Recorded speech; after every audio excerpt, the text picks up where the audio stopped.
Hi, welcome back to The Basement. I'm Steve Lewis. Today we begin our in-depth look at the year 1972, laying groundwork for our discussion of the Beach Boys' 1972 album, Carl and the Passions, So Tough. We'll start with the first quarter of the year, January, February, March. We'll move on to the second quarter. Then we'll discuss Carl and the Passions, which came out in that second quarter in May of 1972. Then we'll return to 1972 for the third and fourth quarters. As usual, I'm not exactly sure how many episodes this is going to take. We did 1971 in 5 episodes. It took 8 episodes for 1968. So we'll just kind of play it by ear and see how things go here. There's a lot to get to and a lot of really interesting stuff going on in the year. This episode carries on pretty much directly from episode 92, U.S. Pop Culture 1971 Part 5. As 1972 began, both the mainstream and counterculture were changing rapidly and increasingly beginning to overlap. A lot of men who had never had long hair before were beginning to grow it, while others who had grown it about as long as possible were beginning to get it trimmed. The Vietnam War was being de-escalated, we were told, but still it dragged on. President Nixon was about to begin his bid for re-election. Inflation was running rampant and crime rates were going up. A lot of the news may have been depressing, but at least much of the music was pretty good. On the first singles chart, January 1st, 1972, sitting at number 1 was Brand New Key by Melanie, in its second of 3 weeks at number 1. At number 2 was Don McLean's American Pie. Its 8-minute and 42-second length was split nearly in half over the 2 sides of the single. It would be number 1 for 4 weeks beginning January 15th, 1972. At number 3, Sly and the Family Stone's Family Affair, a title that, for me at the time, always made me think of Buffy, Jody, and Mr. French. It had been number 1 for 3 weeks beginning December 4th, 1971. An Old-Fashioned Love Song by Three Dog Night was at its number 4 peak. Michael Jackson's Got to Be There was at number 5. It had been at number 4 on December 11th. The Chi-Lites' Have You Seen Her was at number 6. It had been number 3 for 2 weeks beginning December 11th. The instrumental Scorpio by Dennis Coffey and the Detroit Guitar Band was at number 7. It would peak at number 6 for 3 weeks beginning the next week, January 8th. Sunshine by Jonathan Edwards was at number 8. It would go to number 4 for 3 weeks beginning January 15th. David Cassidy's Cherish single was at its number 9 peak, and Donny Osmond's Hey Girl was at number 10. It would peak at number 9 on January 15th.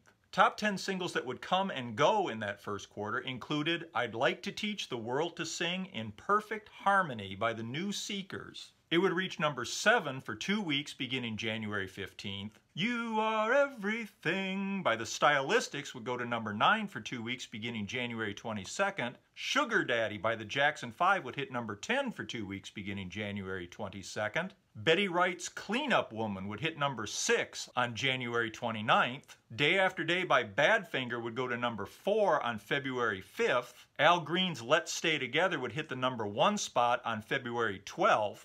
Three Dog Night's I've Never Been to Spain would go to number 5 for 2 weeks beginning February 12th. The Carpenters' Hurting Each Other would go to number 2 for 2 weeks beginning January 26th. And Precious and Few by Climax would go to number 3 also for 2 weeks, also beginning on February 26th. Apollo 100's rocking modern take on Bach, the single Joy, would hit number 6 on February 26th. The Osmonds' Down by the Lazy River would go to number 4 for 2 weeks beginning March 4th. And Everything I Own by Bread would go to number 5 for 3 weeks beginning March 4th. Carole King's Sweet Seasons would go to number 9 on March 4th. Though Mark Bolan and T-Rex were having a lot of success in the UK, their only US hit, Bang a Gong, Get It On, would peak at number 10 for 2 weeks beginning March 4th. And Cher's The Way of Love would hit number 7 on March 25th. In top 10 albums as the year began, Carole King's Music was in the first of its 3 weeks at the number 1 spot,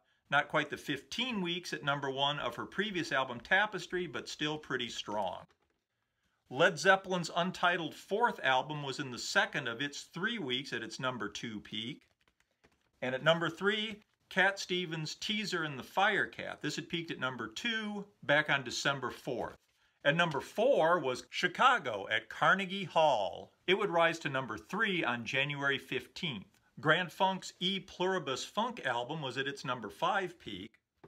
Sly and the Family Stone's There's a Riot Going On had slipped to number 6 after spending the last 2 weeks of 1971 in the number 1 spot. Don McLean's American Pie was at number 7 on its way to number 1 on January 22nd. It would stay there for 7 weeks. Santana's Santana 3 had been number 1 for 4 weeks in November and December. It was now in the number 8 spot. Carole King's mega hit Tapestry was still hanging in at number 9. And rounding out the top 10 was the All in the Family cast album. This is mostly excerpts of dialogue from the TV show. It would peak at number 8 on January 15th. Among late 1971 albums still climbing the chart as the year began were Black Moses by Isaac Hayes. It would be number 10 for 2 weeks beginning the next week, January 8th. The Concert for Bangladesh album would go to number 2 for 5 weeks behind American Pie on January 22nd. Wings' Wildlife would peak at number 10 for 2 weeks, also on January 22nd. The Faces' A Nod Is As Good As a Wink to a Blind Horse would go to number 6 for 4 weeks beginning February 5th. And Elton John's Madman Across the Water would hit number 8 for 2 weeks, also beginning February 5th. The Rolling Stones hits package, Hot Rocks, 1964 through 1971, would hit number 6 for 2 weeks beginning February 12th. Emerson, Lake and Palmer's live Pictures at an Exhibition album would hit number 10 for 2 weeks beginning February 19th. Traffic's Low Spark of High Heeled Boys album would go to number 7 for 2 weeks beginning February 19th. Fragile by Yes would go to number 4 for 4 weeks beginning February 26th. On April 1st, America's self-titled album would begin a 5-week run in the number 1 spot. And also on April 1st, Nilsson Schmilsson by Harry Nilsson would go to number 3 for 3 weeks.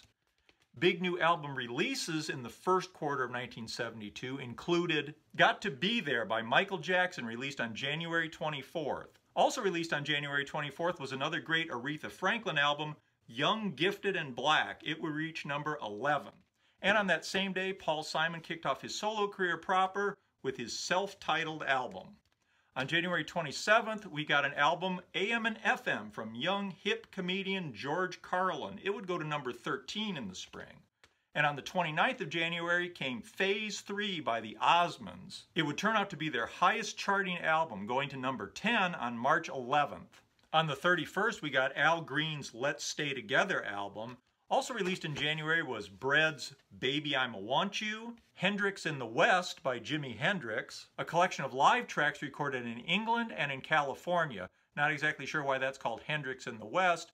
Anyway, it would hit number 12. And in January, Malo's self-titled album, which would go to number 14 in the spring, propelled by their number 18 hit, Suavecito.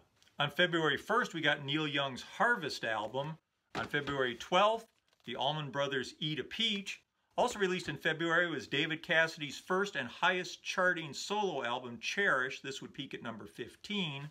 And All I Ever Need Is You by Sonny and Cher. It would go to number 14 on the strength of the hit title track and A Cowboy's Work Is Never Done. On March 3rd, we got the release of Jethro Tull's Thick as a Brick, another one of those early 70s albums with the very lavish sleeves. This one coming in the form of a newspaper.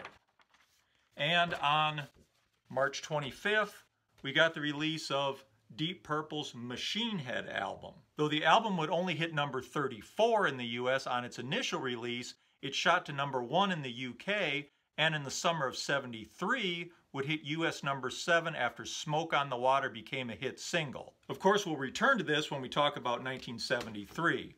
On the 27th of March, we got Seven Separate Fools by Three Dog Night. Also in March, History of Eric Clapton, a double collection of highlights from his career. And Smokin' by Humble Pie. This will go to number 6 on May 11th. I should say that with some of these new albums, I've gone over them very quickly here because we'll be returning to them very shortly in future episodes. Let's talk about movies in the first quarter of 1972. Still doing well as the year began were Disney's Bedknobs and Broomsticks. Its popularity might have been helped by the fact it was one of the few family-friendly pictures around. The French Connection, which returned to the number 1 spot at the box office on February 9th for 2 weeks. At the Academy Awards held on April 10th, it would win Best Picture, Best Actor for Gene Hackman, and Best Director for William Friedkin. Also still doing well was Stanley Kubrick's memorable and controversial A Clockwork Orange, starring Malcolm McDowell. Another film controversial for its depiction of violence was Sam Peckinpah's Straw Dogs, starring Dustin Hoffman, which had premiered in late '71 and went into wide release early in '72. The Last Picture Show would be #1 on March 1st, 1972, and Dirty Harry would be #1 on February 23rd and March 15th. The Hospital, starring George C. Scott, would be #1 on March 8th, and Sean Connery as James Bond in Diamonds Are Forever was #1 for the first 5 weeks of 1972. Big new movie releases in the first quarter of '72 included on January 13th, The Cowboys, starring John Wayne. The Hot Rock, a comedy crime drama starring Robert Redford, opened on January 29th. Liza Minnelli in Cabaret was released on February 13th. It would be a hit in '72 and would reach the #1 spot for 2 weeks in April of '73. Barbra Streisand and Ryan O'Neal in the comedy What's Up, Doc was released on March 10th. Also on March 10th, we got Silent Running, a sci-fi film reflecting America's growing awareness of ecology, starring Bruce Dern. Never one to miss a trend, American International Pictures put their own unique spin on ecology and concern over the environment with the release of Godzilla vs. the Smog Monster on February 11th. It was an AIP release of a Toho production from Japan. And on March 10th, Frogs, Nature Strikes Back, starring Ray Milland, Sam Elliott, and Joan Van Ark. On March 23rd, the film of last summer's Concert for Bangladesh opened in New York. It would roll out to U.S. cinemas over the next few months. And on March 24th,